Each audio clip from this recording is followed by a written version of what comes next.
తల్లిదండ్రులు కావాలని మీ కలను సాకారం చేసుకోండి. ఓఎస్ఎస్ ఫర్టిలిటీ వారి తక్కువ ధర సంతానోత్పత్తి చికిత్సతో అపాయింట్మెంట్స్ కొరకు కాల్ చేయండి 7825893604.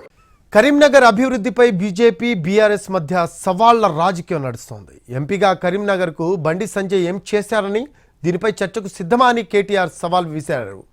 కేసీఆర్ వస్తే తానేం చేశానో చెప్తానని కౌంటర్ ఇచ్చారు బండి సంజయ్. నగర్ వేదికగా బండి సంజయ్ గారిని సవాల్ చేస్తా ఉన్నా. బండి సంజయ్ గారు, స్థలం మీరు చెప్పండి, టైం మీరు చెప్పండి, మీరు ఎక్కడికి చెప్తే అక్కడికి మా వినోదన్న వస్తాడు.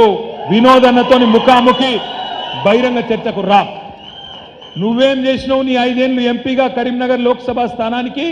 వినోద్ కుమార్ గారు ఏం చేసినరో సవాల్ విసురుతా ఉన్నాం. బీఆర్ఎస్ తరఫున రా, చెప్పు. వచ్చి కావాలంటే మేమే హాల్ బుక్ చేస్తాం, మేమే మొత్తం ఇంతజాం చేస్తాం. రా, వచ్చి మా వినోదన్నతోని ఒక్క డిబేట్లో, సబ్జెక్ట్ కూడా నీ ఇష్టం, సబ్జెక్ట్ కూడా నీ ఇష్టం, హిందీయా ఇంగ్లీషా తెలుగా నీ ఇష్టం,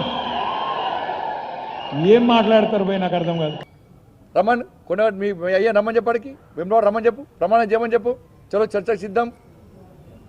ఇలా కొండగట్టును వెమ్లవాడను ప్రసాదం స్కీమ్ కింద నేను తీసుకొస్తా అంటే కనీసం అప్రూవల్ చేయాలి. 3 సంవత్సరాలు మొత్తుకున్నా చేయలేరు అభివృద్ధి.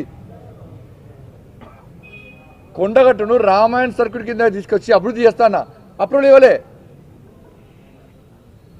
మాకు అప్రూవల్ ఇవ్వరా, మమ్మల్ని చేయనియరా, మీరు నిధులిస్తాను ఇయ్యరా.